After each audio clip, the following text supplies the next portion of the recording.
Nah, jadi saya kira begini ya. Pertama, saya sebagai anggota Komisi 2 yang dulu juga pernah jadi Ketua Komisi 2 5 tahun kemarin itu, merasa senang dengan pernyataan itu. Nah, apa yang membuat kita harus senang itu adalah poin bahwa kita harus melakukan perbaikan sistem, harus melakukan evaluasi terhadap sistem politik, sistem demokrasi, dimulai dengan sistem pemilu dan pilkada kita. Dan ini pernyataan Presiden yang menurut catatan saya yang setidaknya 3 kali ya, yang mengatakan bahwa memang sistem politik kita ini harus disempurnakan. Masih banyak hal-hal yang perlu kita perbaiki gitu loh. Nah, jadi itu dulu. Jadi pernyataan tadi malam itu adalah pernyataan yang membangun kesadaran kita bahwa ada sesuatu yang harus kita perbaiki dalam sistem politik kita. Nah, bahwa kemudian ada dikasih contoh kan tadi malam itu, misalnya ada 3 negara yang menggunakan pemilihan kepala daerahnya melalui DPRD.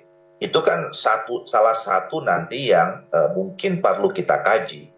Jadi intinya bahwa kita harus sepakat dulu melakukan evaluasi sebagai sebuah bangsa. Saya kira setelah melakukan event politik besar seperti pemilu, pilkada gitu ya, apalagi program yang lainnya harus dievaluasi.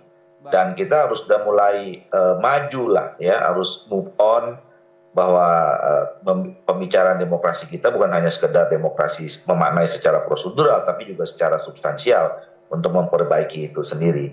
Nah, salah satu isu penting yang kemarin dikemukakan itu kan adalah bahwa politik kita ini berbiaya tinggi. Baik. Ya, saya juga merasa sangat khawatir dengan ini ya. Kita makin lama semakin permisif ya. Betul. Memang yang paling bertanggung jawab adalah elit politik ya, tentang praktek-praktek moral hazard pemilu itu. Ya, money politics, kemudian politik transaksional, vote buying dan segala macam gitu. Nah, kalau ini tidak kita jadikan isu penting untuk kita selesaikan, ya ini akan mengganggu moral bangsa kita ke depan. Nah, jadi itu yang saya kira perlu, bahwa setelah evaluasi membangun kesadaran, kita lakukan kajian. Baik, Bang Doli, tapi ini kan sebenarnya sudah dibahas dari sejak tahun 2014. Pada saat itu kemudian diminta juga supaya kepala daerah dipilih oleh DPRD. Tapi pembalasannya alot, dari 2019 juga sempat dibahas. Lantas mengapa ini berlarut-larut? Evaluasinya memang nggak dilakukan secara komprehensif seperti itu, sehingga ini tidak kemudian menjadi pembahasan di DPR. Enggak, kami 5 tahun yang lalu di 2019 di awal periode Komisi 2 itu sudah melakukan inisiatif ya.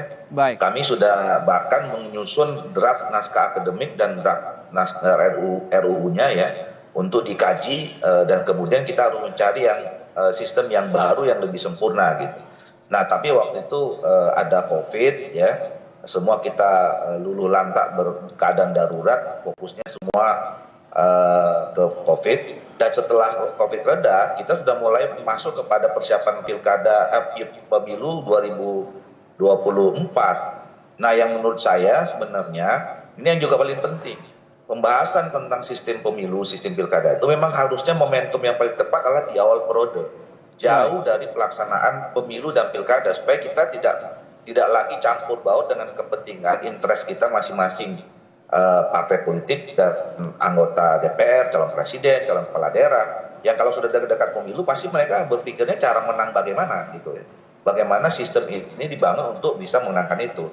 Nah, tapi kalau di awal periode ini, mudah-mudahan kita semua berpikir untuk kepentingan bangsa negara dan yang terbaik buat rakyat Indonesia dalam membangun sistem politik, sistem demokrasinya melalui sistem pemilu. Kira-kira begitu.